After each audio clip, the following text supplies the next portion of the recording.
Shalom, shalom, shalom. We're back at it again. Salakia. Satan interrupted this video, but that's not going to stop the words of the Lord. And we'll pick up where we previously left off, looking for some history, and we found it. World History Encyclopedia, worldhistory.org, right? The title is Tattoos in Ancient Egypt. Now, this is a beautiful website if you want to go into history regarding the Roman culture and the history of the Persians, because all things at the end of the day can be utilized to magnify the name of the Lord and further prove the scriptures. Although, we can say wholeheartedly we don't need nothing else besides the scriptures, which is true. However, you want to be a polymath in this thing. You don't want to be limited to just one source, so to speak.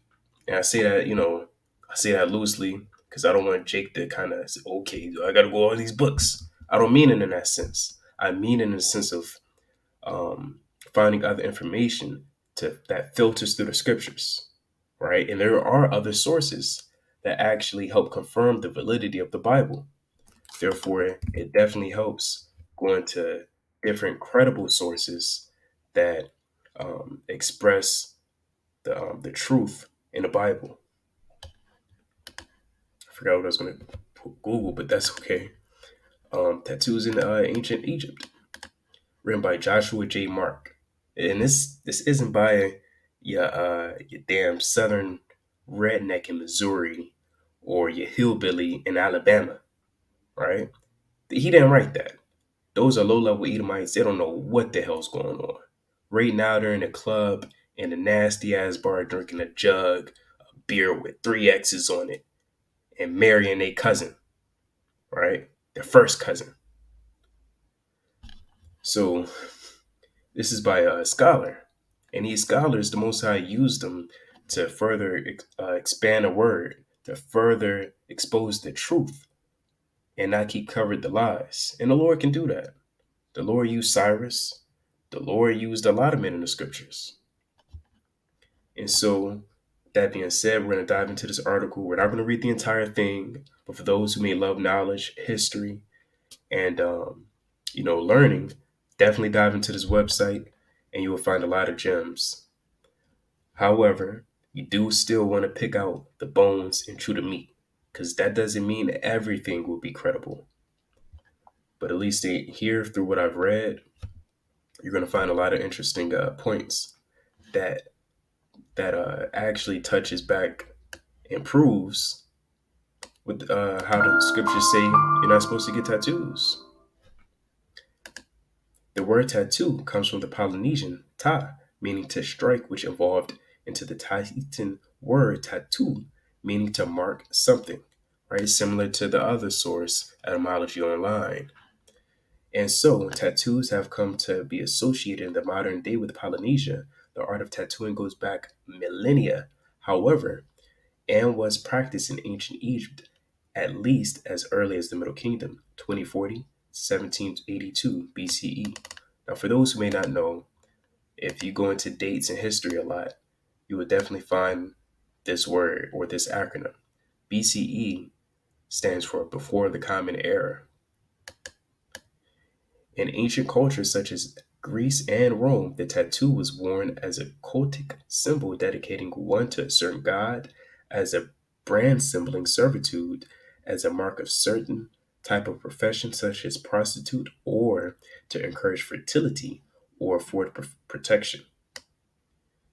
In these cultures, both men and women were tattooed, but in Egypt, tattoos were seemingly only worn by women, though possibly for many of the same reasons. And so a lot of scholars aren't truly, they're not truly sure or positive or on one accord collectively as to why the Egyptians got tattoos. They just can't really figure out why, what the purpose was. And so other scholars on the other side of the coin just kind of tally it in to what other cultures use or used it as it reads fertility of to afford protection, servitude, etc. Now, in this article, you're going to see Joshua J. Mark pretty much make the point that you know um, it's open for interpretation as to why they as to why these Egyptians got tattoos. But we know at the end of the day, being in this truth, we understand truly. It tells us, right, through context. And that's another beautiful way to understand the scriptures through a plain context, right? What's the context behind what you're reading, right? Who's the audience? Who's the author?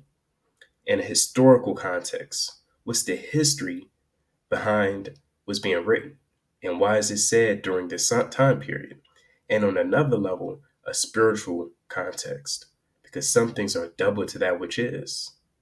And so, reading the scriptures, being in this truth, seeking counsel, you'll be able to understand and be able to utilize your discernment by switching. Okay, is this in a spiritual context? Spiritually, is this double fold, or is this just physical on a regular context on a lower level? So, on a physical level, he is literally saying you cannot get tattoos on a or a physical contextual level.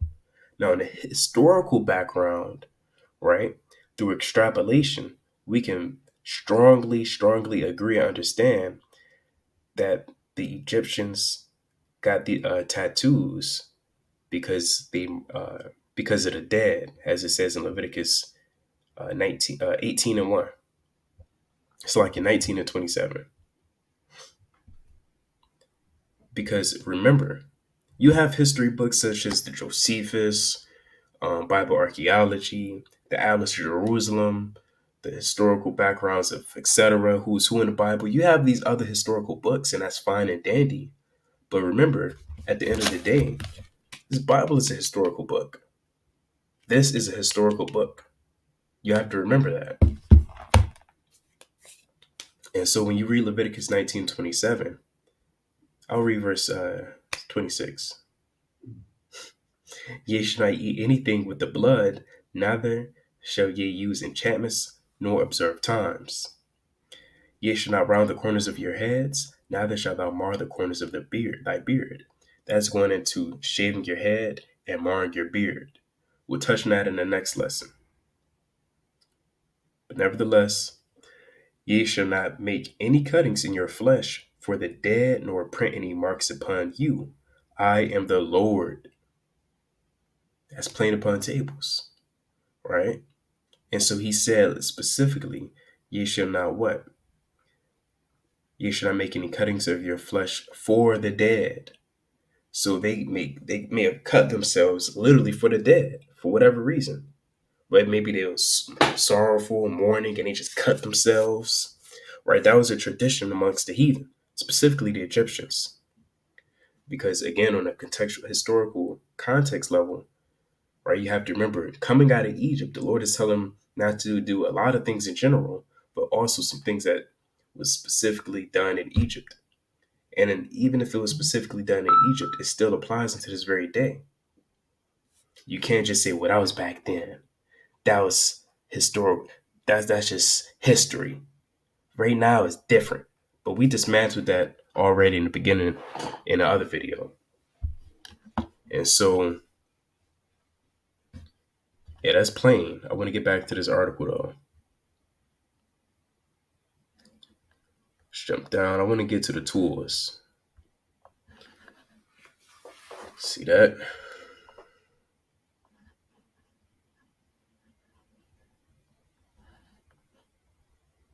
Yeah, that's a strange dude. Like a midget. Where are we? Tattoo artists and tools.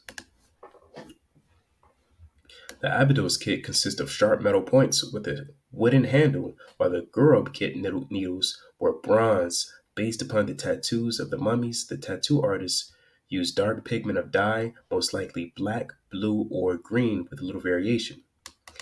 These colors symbolize life, birth, resurrection, the heavens, and fertility. Although the color black in the modern day is usually associated with death and evil, in ancient Egypt it symbolized life and resurrection. Green was commonly used as symbol of life, and blue, among its many meanings, symbolized fertility and birth. And so the Egyptians got tattoos for a lot of these purposes. right? And so you got to ask yourself, am I moving in the spirit of a soldier of the Lord, or am I moving in the spirit of an Egyptian, nasty Egyptian? What type of spirit are you moving in? I want to pull out some more information I have on the right.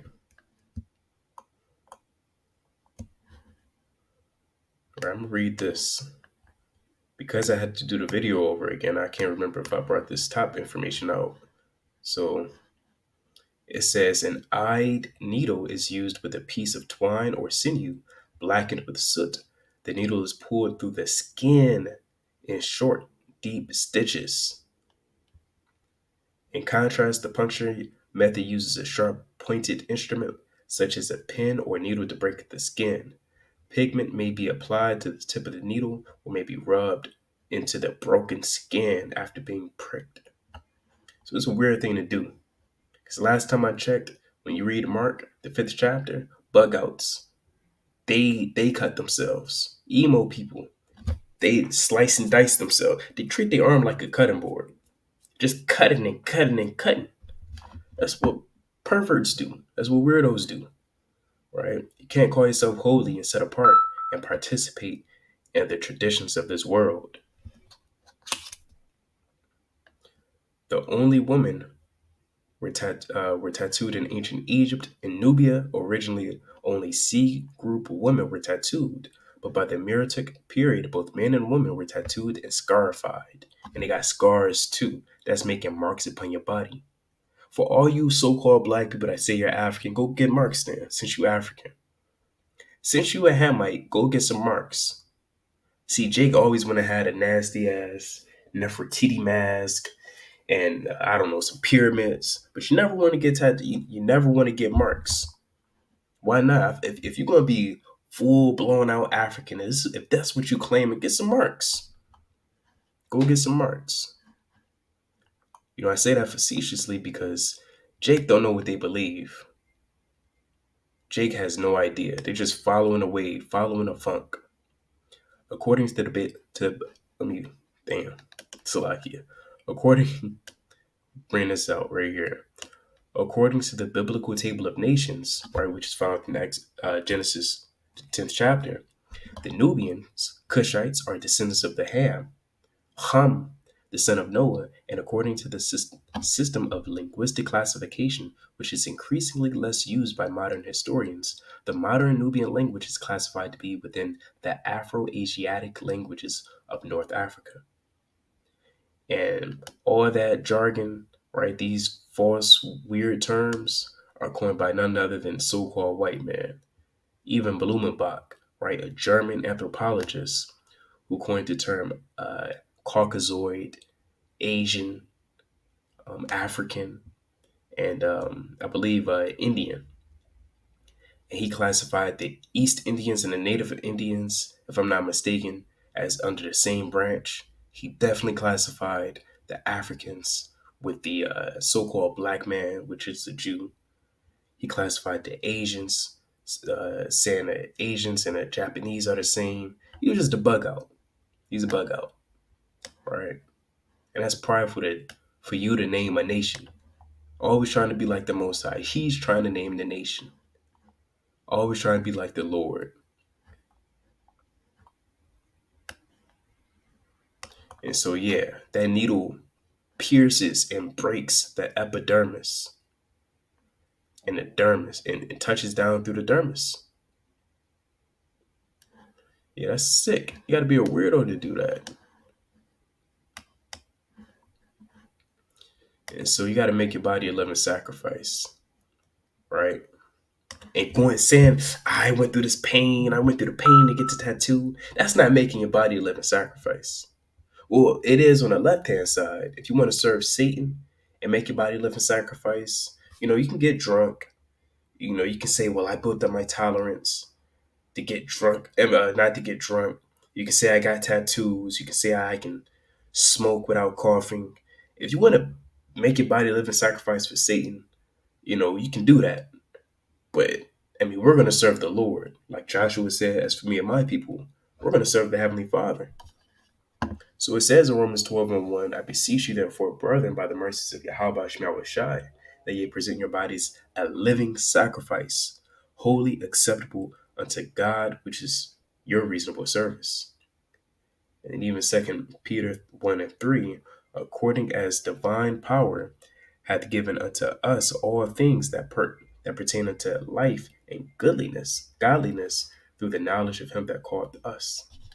This is our vocation, right? Our calling to serve the Lord. And most modern day vocations, really, you're not supposed to have tattoos. It's shamed upon, right? Traditionally, I would say it's shamed upon. And over here, I have this. Now, this is used from I believe, a professor, and unfortunately, um, he was actually accepting tattoos. His point was this: see this, all these metals, they're found in tattoos, but these metals are found in your drinking water, and you drink more water than you get tattoos in your lifetime. Therefore, getting a few tattoos won't hurt you. I mean,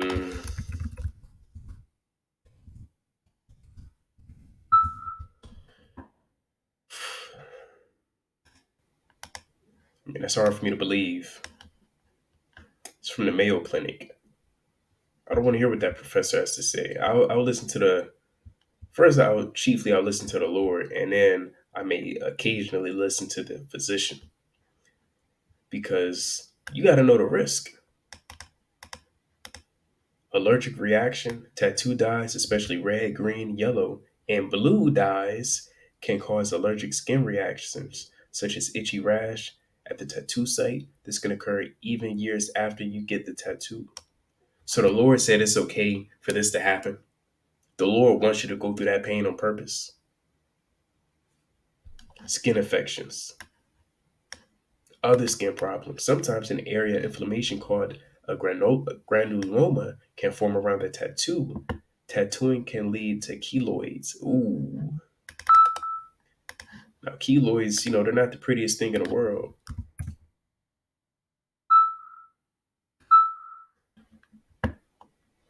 Yeah, you can have that.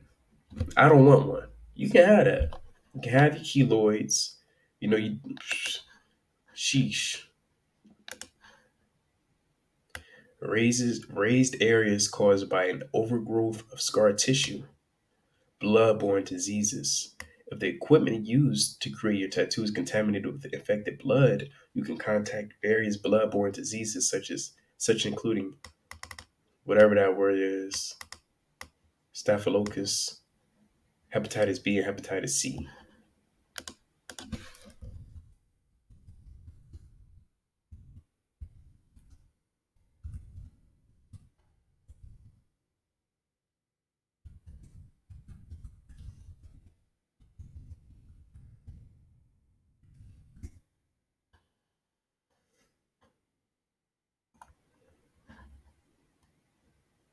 So, you know what I'm saying.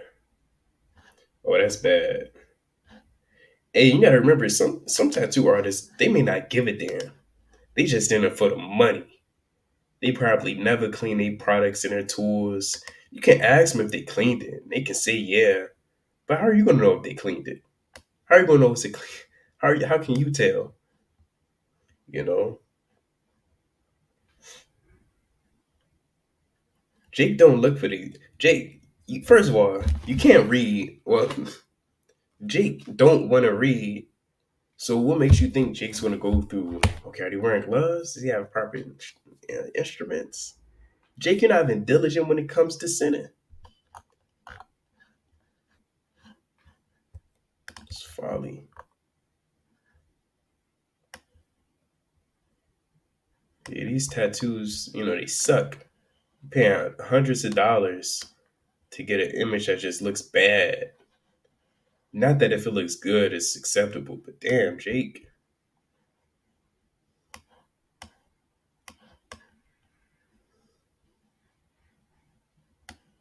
See that tattoo brushes were usually made.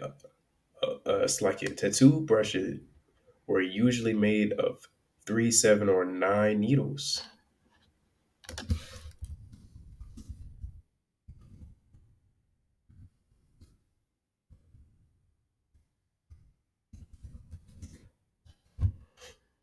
7 or 9. The medium is 7 or 9. See that? A new under the sun.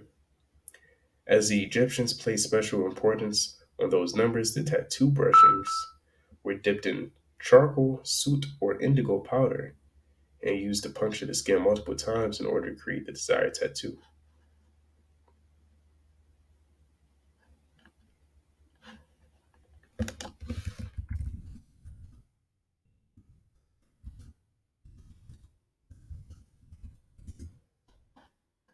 That's why it says what it says in 1 Samuel 15 and 23.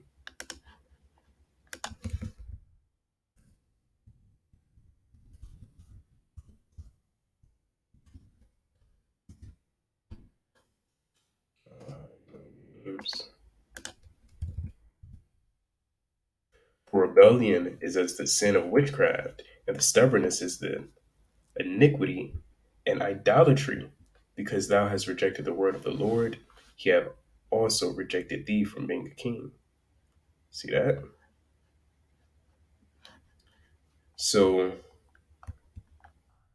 that'll pretty much sum up this cold cut about the truth of tattoos.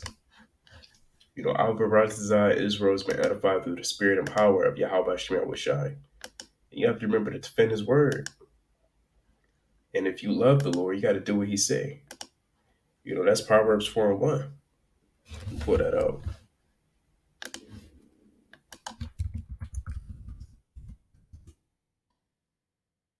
Hear ye children the instructions of a father, and attend to no understanding. Even in Proverbs